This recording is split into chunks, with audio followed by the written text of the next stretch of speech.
ಮೋಹನ್, ಈಗ ಈ C M ವಿಚಾರ, ಈಗ ಇನ್ನೊಬ್ಬರು ಮಂಡ್ಯ ಕಡೆ ಒಬ್ಬರು JDS ನಾಯಕರು ಮಾತಾಡ್ತಾ ಇದ್ರು, JDSಗೆ ದ್ರೋಹ ಮಾಡಿಬಿಟ್ರು ಸಿದ್ದರಾಮಯ್ಯನವರು ಅಂತೇಳಿ. ಸಪೋಸ್ JDS ಎಲ್ಲ ಇದ್ದಿದ್ರೆ ಅವ್ರನ್ನ ಸಿ ಎಂ ಆಗ್ತಾಯಿದ್ರಾ? JDS ಎಲ್ಲ ಇದ್ದರೆ ಅವ್ರು ಸಿ ಎಂ ಮಾಡ್ತಿತ್ತ ಆ ಪಾರ್ಟಿ ಅಂತ ಬೇರೆ ವಿಚಾರ. ಅಲ್ಲಿಗೆ JDS ಅವ್ರು ಕಟ್ಟಿರ್ತಕ್ಕಂಥ ಪಕ್ಷ, ಸಿದ್ದರಾಮಯ್ಯವ್ರ ಕೊಡುಗೆ ಇಲ್ಲ ನಾನು ಮಾತಾಡಲ್ಲ. ಕುಮಾರಸ್ವಾಮಿ ಅವರೇ ಸಿ ಎಂ ಮಾಡ್ತಿದ್ರೇನೋ ಅವರು, ಸಿದ್ದರಾಮಯ್ಯವ್ರಿಗೆ ಅವಕಾಶನೇ ಸಿಗ್ತಾ ಇರಲಿಲ್ಲ, ಸಿದ್ದರಾಮಯ್ಯ ಅವಕಾಶನೇ ಸಿಗ್ತಿರ್ಲಿಲ್ಲ. ಹಾಗಾಗಿ ಒಂದು ಸಿ ಎಂ ಮಾಡ್ತಕ್ಕಂಥ ಒಂದು ಬೆಳವಣಿಗೆ ಒಂದು ವಿಚಾರ ಇದೆಯಲ್ಲ, ಇದನ್ನು ಚೇಂಜ್ ಆಗಿಬಿಡ್ತಾರೆ. ದಸರಾ ಮಾಡಲ್ಲ ಇವರು ದೀಪಾವಳಿ ಮಾಡಲ್ಲ, ಆಯುಧ ಪೂಜೆ ಮಾಡಲ್ಲ. ಇದು ನಿಮ್ಮ ಪಾರ್ಟಿಲಿ ಯಾಕೆ ಮಾತಾಡ್ತಾರೆ ಇದನ್ನು? ನೋಡಿ ರಮಾಕಾಂತ್, JDS ಬಗ್ಗೆ ನಾನು ಮಾತಾಡಲ್ಲ, ನಾನು JDS ವಕ್ತಾರಲ್ಲ, ನೀವು ಕಮೆಂಟ್ ಮಾಡೋಕೆ ಆಗೋದಿಲ್ಲ ಅದನ್ನ. ಸೊ ನೀವು ಪತ್ರಕರ್ತರಾಗಿ you have put out your points, ಅದು ಅವ್ರು ಹೇಳ್ಕೊಳ್ಳಿ. ನಾವು ಹೇಳ್ತಾ ಇರೋದು ಏನು ಗೊತ್ತಾ ರಮಾಕಾಂತ್, ನಾನು ಆಗ್ಲಿಂದ ಅದನ್ನೇ ಹೇಳ್ತಾ ಇದ್ದೀನಿ. ನಮ್ಮ ಒಗ್ಗಟ್ಟಿನ ಬಗ್ಗೆ ಮಾತಾಡಿದ್ರು, ಆಯ್ತಲ್ಲ. ವಿಜಯೇಂದ್ರ ಅಶೋಕ್ ಅವ್ರ ಬಗ್ಗೆ ಮಾತಾಡಿದ್ರು. ಇದೇ ವಿಜಯೇಂದ್ರ ಅಶೋಕ್ ಅವರೇ ಕೈ ಹಿಡ್ಕೊಂಡು ಮೈಸೂರು ಚೊಲೆ ಮಾಡಿದ್ದು, ಮೈಸೂರು ಚಲೋ ಅಂತ ಹೇಳಿ 3 ಹಗರಣದಲ್ಲಿ, ಆಯ್ತಲ್ಲ. ಇದೇ ಅಶೋಕ್ ಅವರೇ, ವಿಜಯೇಂದ್ರ ಅವರೇ ನಿಮಗೆ ಸದನದ ಒಳಗೆ ಸದನ ಹೊರಗಡೆ ಈ ವಾಲ್ಮೀಕಿ ಹಗರಣದ ವಿರುದ್ಧ ಹೋರಾಟ ಮಾಡಿದ್ದಕ್ಕೆ ಇವತ್ತು ನಾಗೇಂದ್ರ ಜೈಲ್ಗೆ ಹೋಗಿ ಬೇಲ್ ಮೇಲೆ ವಾಪಸ್ ಬಂದು ಇವತ್ತು ಕೇಸು CBIಗೆ ಹೋಗಿರೋದು. ಅರ್ಥ ಆಯ್ತಲ್ಲ. ಇದೇ ಅಶೋಕು ಆಮೇಲೆ ವಿಜಯೇಂದ್ರ ಅವರು ಕೈ ಹಿಡ್ಕೊಂಡು ವಕ್ಫ್ ಬಿಲ್ ಇವ್ರು ತಂದಿದ್ರು ಗೊತ್ತಾ, ವಕ್ಫ್ ವಿಚಾರದಲ್ಲಿ ವಕ್ಫ್ ಅದಾಲತ್ ಮಾಡ್ಕೊಂಡು ಜಮೀರ್ ಅಹಮದ್ ಖಾನ್ ಸಿಕ್ದವ್ರು ಜಮೀನ್ಗೆಲ್ಲಾನು ಬೇಲಿ ಹಾಕಕ್ ಹೋಗಿದ್ರು ಗೊತ್ತಾ ರೈತರದಕ್ಕೆ. ಅದ್ರ ವಿರುದ್ಧ ಹೋರಾಟ ಮಾಡಿದ್ದಕ್ಕೆ ಆಮೇಲೆ ಎಲ್ಲ ವಾಪಸ್ ತಗೊಂಡಿದ್ದೀವ್ರು. ಆ ಜಮೀನ್ಗಳನ್ನೆಲ್ಲ ಕೊಡಕ್ ಕೊಟ್ಟಿದಾರ ಇಲ್ವೋ ಗೊತ್ತಿಲ್ಲ, ಅಟ್ಲೀಸ್ಟ್ ನಿಲ್ಸುವಂತ ಕೆಲಸ ಮಾಡಿದ್ದು. ಸೊ ಈ ರೀತಿಯಾದಂತ ಒಂದು ಒಗ್ಗಟ್ಟಾದ ಹೋರಾಟ ನಮ್ಮಲ್ಲಿ ನಡೆದಿದೆ, ಆಯ್ತಾ. ಹಾಗಂತ ನಾನು ಯತ್ನಾಳ್ ಅವ್ರದ್ದೊಂದು ಗ್ಯಾಂಗ್ ಇತ್ತಲ್ಲ, ಅವರು ಅವಾಗ ಏನೋ ಹೇಳ್ತಾ ಇದ್ರು, ಅದನ್ನ ನಾನು ಯಾವ್ದನ್ನು ರೂಲ್ ಔಟ್ ಮಾಡಲ್ಲ, ಬಿಕಾಸ್ ಮೀಡಿಯಾದಲ್ಲೇ ಬಂದಿದೆ ಅದು. ನಾನು ಆಗ್ಲೇ ಅದನ್ನೇ ಹೇಳ ನಿಮ್ಗೆ ಅವ್ರ ವಿಚಾರದಲ್ಲಿ. ಅದಕ್ಕೆ ಯತ್ನಾಳ್ ಅವ್ರಿಗೆ ಏನಾಯ್ತು, ಅಲ್ಲ ಒಂದು ನಿಮಿಷ ಮುಗಿಸ್ಬಿಡ್ತೀನಿ, ಸಾರಿ. ಯತ್ನಾಳ್ ಅವ್ರಿಗೆ ಏನಾಯ್ತು ಆಮೇಲೆ ನೋಡಿ, ನಮ್ಮಲ್ಲಿ ಒಗ್ಗಟ್ಟಿನ ಸಮಸ್ಯೆ ಇಲ್ಲ, ನಾವು ಒಗ್ಗಟ್ಟಿನ ಸಮಸ್ಯೆ ಇಲ್ಲ. ನೋಡಿ ಅವ್ರು ಕೇಳ್ತಾರೆ, ನೋಡಪ್ಪ CM DCM ಒಗ್ಗಟ್ಟಾಗೆ ಇದ್ದಾರೆ ಅಂತಾರೆ. ಅವ್ರಿಬ್ರು ಇಂಡಿವಿಜುವಲಿ ಮಾಡೋ ಕೆಲಸಗಳು ಬೇರೆ ಇರಬಹುದು, ಅವ್ರ ನಡುವೆ ಒಗ್ಗಟ್ಟಿದ್ಯಾ ಅನ್ನೋದು ಪ್ರಶ್ನೆ ರೈಸ್ ಆಗ್ತಿರೋದಿಲ್ಲ. ನಾನು ಹೇಳ್ತೀನಿ ಅಶೋಕ್ ಅವರು ವಿಜಯೇಂದ್ರ ಅವರು ಅದು ಅಲ್ಲ ರಮಕಾಂತ್. ಇವಾಗ ಅಶೋಕ್ ವಿಜಯೇಂದ್ರ ಅವರು ಒಗ್ಗಟ್ಟಾಗಿ ಏನೇನು ಹೋರಾಟ ಮಾಡಿದ್ರು ಅಂತ ನಾನು ನಿಮ್ಗೆಲ್ಲ ಹೇಳಿದೆ. ಅದೇ ರೀತಿ ಸಿದ್ದರಾಮಯ್ಯನವರು DK ಶಿವಕುಮಾರ್ ಒಗ್ಗಟ್ಟಾಗಿ ಯಾಕೆ ಇವ್ರುಗಳ ಬಾಯಿ ಮುಚ್ಚಕ್ ಆಗ್ತಾ ಇಲ್ಲ? That is my basic question. ನನ್ನ ಸ್ನೇಹಿತರು ಹೇಳಿದ್ರು ಭ್ರಷ್ಟಾಚಾರದ ಕೂಪದಲ್ಲಿತ್ತು ಬಿಜೆಪಿ ಅವಾಗ ಅಂತ ಹೇಳ್ಬಿಟ್ಟು. ಅವ್ರು ನಾನು ಫಸ್ಟ್ ಬೈಟ್ ಅಲ್ಲಿ ಕೇಳಿದಂತ ಪ್ರಶ್ನೆ ಇವಾಗವರೆಗೂ ಉತ್ತರ ಕೊಟ್ಟಾಗ ಆಗೇ ಇಲ್ಲ ಅವ್ರಿಗೆ. ನಾನ್ ಕೇಳ್ತಿರೋದು ಮತ್ತೆ ಅದೇ ಪ್ರಶ್ನೆ ರೀ. BR ಪಾಟೀಲ್ 2 ವರ್ಷದ ಮುಂಚೆನೆ ಬರೆದಿರೋ ಪತ್ರ, ಏನಾಗ್ತದೆ ಭ್ರಷ್ಟಾಚಾರ ನಡೀತಾ ಇದೆ, ಸಚಿವರೇ ಮಿಡಲ್ ಮ್ಯಾನ್ ಗಳಿಂದ ನಿಮಗೆ ಕಮಿಷನ್ ಕೇಳ್ತಾ ಇದಾರೆ ಅನುದಾನ ಕೊಡೋದಕ್ಕೆ ಅಂತ ಹೇಳ್ಬಿಟ್ಟು. ಅವಾಗ ಯಾವ ಇಡಿ ಯಾವ ಐಟಿ ರೀ, ಅಧಿಕಾರಕ್ಕೆ ಬಂದ 2 ತಿಂಗಳು ಆಗಿರ್ಲಿಲ್ಲ. ಏನ್ ಬಂಡಲ್ ಬಿಡೋದಕ್ಕೂ ಬುಡೆ ಬಿಡೋದಕ್ಕೂ ಒಂದು ಲೆವೆಲ್ ಬೇಡವಾ ನಿಮ್ಗೆ? ಅವತ್ತಿನಿಂದ ಇವತ್ತಿನವರೆಗೂ ಅದನ್ನೇ ಮಾತಾಡ್ಕೊಂಡ್ ಬರ್ತಾ ಇದಾರೆ ರೀ. ನಿಮ್ ಶಾಸಕರ ಬಗ್ಗೆ ನಾವು ಮಾತಾಡ್ತಿರೋದು. ನಿಮ್ಮವರೇ ಅವರು BR ಪಾಟೀಲ್ ಯಾರು ಪೊಲಿಟಿಕಲ್ ಸೆಕ್ರೆಟರಿ ಆಗಿದ್ದವರು, ಬಸವರಾಜ ರಾಯರೆಡ್ಡಿ ಯಾರು ಅವ್ರ ಎಕನಾಮಿಕ್ ಅಡ್ವೈಸರ್, ನಿಮ್ಗೆ CM ಸುತ್ತಲೂ ಇರೋರು, ನಿಮ್ CM ಜೊತೆಲಿರೋರೇ ನಿಮ್ಮ ಮೇಲೆ ಆರೋಪ ಮಾಡ್ತಾ ಇರೋದು, ಭ್ರಷ್ಟಾಚಾರ ಮಾಡ್ತಿರೋದು ನಿಮ್ಮ ಸಚಿವರೇ. ಹಾಗಾದ್ರೆ ಯಾರ್ರೀ ಸಚಿವರು? ಯಾರು ಇವ್ರ ತರ ದುಡ್ಡು ಕೇಳ್ತಾ ಇರೋದು? ಒಬ್ರು ಶಾಸಕರು ಸಚಿವರ ಹತ್ರ ಒಂದು ಅನುದಾನ ತರೋದಕ್ಕೆ ಕಮಿಷನ್ ಕೊಡ್ಬೇಕು ಅಂದ್ರೆ ಯಾವ ಮಟ್ಟಕ್ಕೆ ಹಾಳಾಗೋಗಿದೆ ಈ ಸರ್ಕಾರ? ಹಾಗಾದ್ರೆ ನಾವು ಆ ಪ್ರಶ್ನೆ ಕೇಳ್ತಿರೋದು ಅವಾಗ್ಲಿಂದ.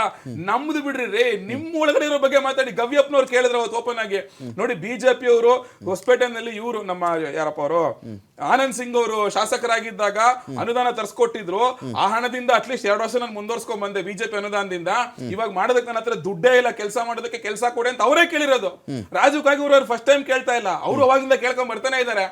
ಕಾಂಟ್ರಾಕ್ಟರ್ಗಳು ಸೂಸೈಡ್ ಮಾಡ್ಕೊಂಡಿಲ್ವಾ? ಪ್ರಿಯಾಂಕಾ ಖರ್ಗೆ ಅವ್ರ ಹೆಸರು ಬರ್ದ್ಬಿಟ್ಟು ಗುಲ್ಬರ್ಗ, ಇಲ್ಲಿ ಯಾವ್ದು ಗುಲ್ಬರ್ಗ ಜಿಲ್ಲೆನಲ್ಲಿ. ಹಾಗಾದ್ರೆ ಅವ್ರಲ್ಲೇನಕ್ಕೆ ಸುಮ್ನೆ ಕೂತಿದ್ದಾರೆ? ತಿರ್ಗಾ 43 ಕೋಟಿ ಕ್ಯಾಶ್ ಸಿಕ್ಕಿದ್ ಯಾರ ಮನೆಯಲ್ಲಿ? ತೆಲಂಗಾಣ ಎಲೆಕ್ಷನ್ ಟೈಮ್ ಅಲ್ಲಿ ಯಾರ ಮನೆಯಲ್ಲಿ? ತಿರ್ಗಾ ವಾಲ್ಮೀಕಿ ಡೆವಲಪ್ಮೆಂಟ್ ಬೋರ್ಡ್ ಅಲ್ಲಿ ನಿಮಗೆ ಅದು ಎಂತ ವರ್ಸ್ಟ್ ಸ್ಕ್ಯಾಮ್ ಅಂದ್ರೆ ನನಗೆ worst scam in the world ಅಂತ ಹೇಳ್ಬೋದು ಇದುವರೆಗೂ. ನಿಮಗೆ ಫೇಕ್ ಅಕೌಂಟ್ಗಳು ಕ್ರಿಯೇಟ್ ಮಾಡೋದು, ದುಡ್ಡು ಟ್ರಾನ್ಸ್ಫರ್ ಮಾಡೋದು, ವಿಡ್ರಾ ಮಾಡೋದು, ಕಮಿಷನ್ ಕೊಡೋದು, ಏನ್ ಬೆನ್ಸ್ ಅಂತೆ, ಆಡಿ ಅಂತೆ, ಲಂಬರ್ಗಿನಿ ಕಾರ್ ಅಂತೆ, ಮನೆ ಅಂತೆ, ಚಿನ್ನ ಅಂತ. ಯಾರ ಮನೆ ರೀ ಅದು? ಯಾರ ದುಡ್ಡದು? ಆಯ್ತಲ್ಲ, ಅದನ್ನೆಲ್ಲ ಚೆನ್ನಾಗಿ ತಿಂತಿ ಹಾಕ್ಬಿಟ್ರು ಅವರು. ಯಾರ ಹೆಸರು ಬಂದಿದ್ದು? ಮತ್ತದ ನಾಗೇಂದ್ರ ಇವ್ರ ಶಾಸಕರೇ. ನಾನ್ ಹೇಳ್ತಿರೋದು ನಿಮ್ಮ ಶಾಸಕರು, ನಿಮ್ಮ ಮಂತ್ರಿಗಳೇ ಮಾಡ್ತಿರೋ ಆರೋಪ ಇದು. ನಾವ್ ಹೇಳ್ತಿರೋದಲ್ಲ. ಅಲ್ಲಿ ನೀವು ಅವ್ರಿಗೆ ಉತ್ತರ ಕೊಡಿ, ನಮ್ಗೆ ಆಮೇಲೆ ಕೊಡಿರಂತೆ. ನೀವು ಅವ್ರಿಗೆ ಉತ್ತರ ಕೊಟ್ಬಿಟ್ಟು ಕರ್ನಾಟಕ ಜನತೆಗೆ ಉತ್ತರ ಕೊಡಿ. ನಾನು ಹೇಳಿದ್ನಲ್ಲ, ನಾನು ಆಗ್ಲೇ ಹೇಳ್ದಂಗೆ ವಿಜಯೇಂದ್ರ ಅವರು ಅಶೋಕ್ ಅವರು ಒಟ್ಟಿಗೆ ಸೇರಿ ಹೋರಾಟ ಮಾಡಿದಕ್ಕೆ ಇವತ್ತು ಇಷ್ಟೆಲ್ಲಾನು ಒಂದು ಸಕ್ಸಸ್ ಕಂಡಿರೋದು ನಾವು ಆಸ್ ಎ ವಿರೋಧ ಪಕ್ಷವಾಗಿ. ಗೊತ್ತಾಯ್ತಲ್ಲ. ಯತ್ನಾಳ್ ವಿಚಾರ ನಾನು ಆಗ್ಲೇ ಹೇಳಿದೆ, ಅವ್ರದೊಂದು ಹೇಳಿಕೆಗಳೆಲ್ಲ ಬಂತು, ಅವ್ರ ವಿರುದ್ಧ ತಗೊಳ್ಬೇಕಾದಂತ ಒಂದು ಕ್ರಮವನ್ನು ಪಕ್ಷ ತಗೊಳ್ತು. ಅದನ್ನ ನಾನು ಅವ್ರು ಹೇಳಿಕೆ ಅಂತ ಹೇಳಕ್ ಆಗಲ್ಲ, ಬಿಕಾಸ್ ಮೀಡಿಯಾದಲ್ಲಿ ಎಲ್ಲ ಕಡೆ ಇದೆ ಅದು. ಸುಭಾಷ್ ಸರ್, ಈಗ ಈ ಕೆಲವು ಶಾಸಕರ ಹೇಳಿಕೆ, ಒಂದೇ ಪಾರ್ಟಿಯಲ್ಲಿ ಇದ್ದುಕೊಂಡು ಕೊಡ್ತಿರ್ತಕ್ಕಂಥ ಹೇಳಿಕೆಗಳು, ಇದು ಅಟೆನ್ಷನ್ ಕ್ರೈಸಿಸ್ತಾ ಇದು, ಅಥವಾ ಒಂದು ಕಡೆಯಲ್ಲಿ ನನ್ನ ಮಾತೇನೋ ನಡಿಬೇಕು ಅಂತನ, ಅಥವಾ ಇನ್ನೊಂದು ಕಡೆ ಚೆಕ್ ಮಾಡ್ಕೊಂಡು ನನಗೇನೋ ಸೌಲಭ್ಯಗಳು ಬೇಕು, ಈ ಒಂದು ಕಾರಣಕ್ಕಿಂತ ಹೇಳಿಕೆಗಳು ಬರ್ತಾವ ಅನುದಾನದ ವಿಚಾರ, ಅಥವಾ ಜೆನ್ಯೂನ್ ಆಗಿ ಇದು ಪಕ್ಷದವ್ರು ಯಾವಾಗಲೂ ಹೇಳ್ತಾರೆ ರೀ ಅಂಥದ್ದೇನಾದರೂ ಸಮಸ್ಯೆ ಇದ್ದರೆ ಪಾರ್ಟಿ ಚೌಕಟ್ಟೊಳಗಡೆ ಬನ್ನಿರಿ, ಮಾತಾಡ್ರಿ, ಬಗೆಹರಿಸ್ಕೊಳ್ರಿ, ಏನಕ್ಕೆ ಮೀಡಿಯಾ ಮುಂದೆ ಹೋಗ್ತೀರಿ ನೀವು, ಏನಕ್ಕೆ ಬಹಿರಂಗವಾಗಿ ಮಾತಾಡ್ತೀರಿ ಅಂತ ಕೂಡ ಪಕ್ಷ ಕೇಳುತ್ತಲ್ಲ.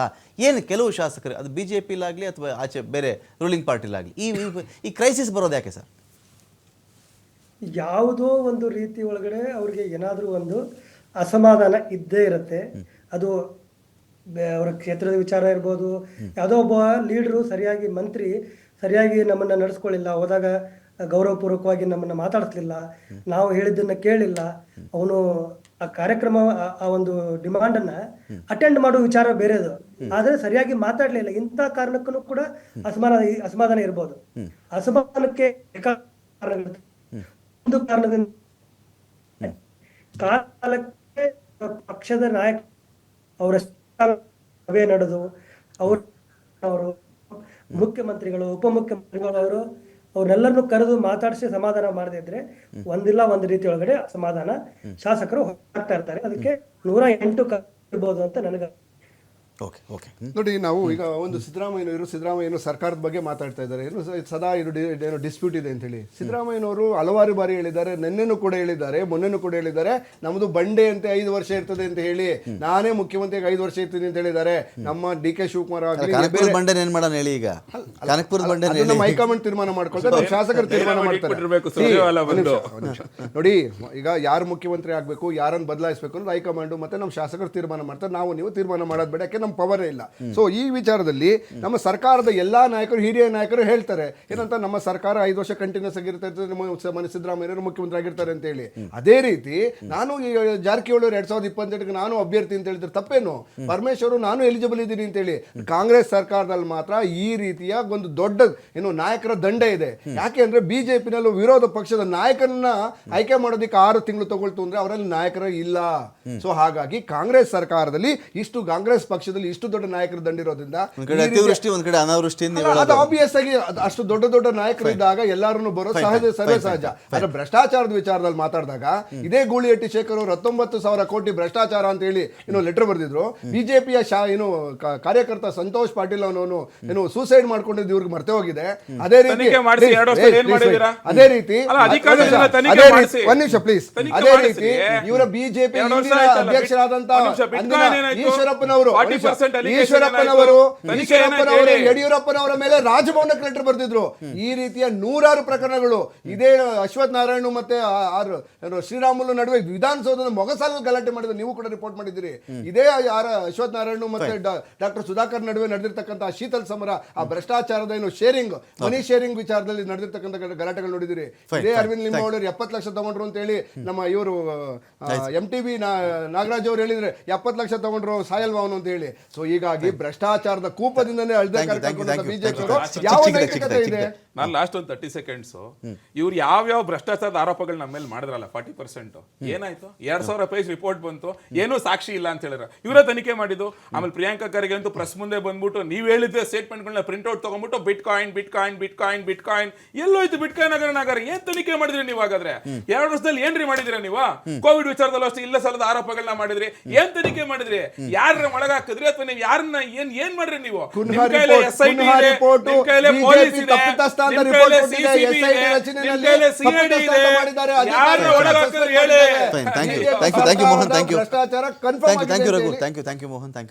ಸುಭಾಷ್ ಶುಗಾರ್ ಸರ್, ಸಾಕಷ್ಟು ವಿಷಯಗಳ ಬಗ್ಗೆ ಮಾತಾಡಿದ್ದೀರಿ. ನೋಡೋಣ, ಈಗ ಈ CM ಯಾರಾಗ್ತಾರೆ, ಯಾರಾಗಬೇಕು, ಯಾರು ಇಳಿತಾರೆ, ಈ ವಿಚಾರಗಳಿದೆಯಲ್ಲ, ಕೆಲವೊಮ್ಮೆ ಇವು ಯಾರ ತರ್ಕಕ್ಕೂ ನಿಲುಕದೇ ಇರತಕ್ಕಂಥ ಒಂದಷ್ಟು ಸಂದಿಗ್ಧ ಪರಿಸ್ಥಿತಿಯಲ್ಲಿ, ಸಂಕೀರ್ಣ ಪರಿಸ್ಥಿತಿಯಲ್ಲಿ ಮತ್ತು ಉತ್ತುಂಗದ ಪರಿಸ್ಥಿತಿಯಲ್ಲಿ ಇರ್ತವೆ. ಅವು ಯಾರ ಕೈಗೂ ಎಟಕಲ್ಲ. ಯಾವಾಗ ಯಾರನ್ನ CM ಮಾಡಬೇಕು, ಮಾಡಬಾರ್ದು ಅನ್ನೋದನ್ನು ಆಯಾ ಪಾರ್ಟಿಗಳ ಹೈಕಮಾಂಡ್ ಆಯಾ ಕಾಲದ ಸನ್ನಿವೇಶಕ್ಕೆ ಡಿಸೈಡ್ ಮಾಡ್ತವೆ ಅಂತ ಹೇಳ್ತಾ ಡಿಬೇಟ್ ಮುಗಿಸ್ತಾ ಇದ್ದೀನಿ. ನಮಸ್ಕಾರ.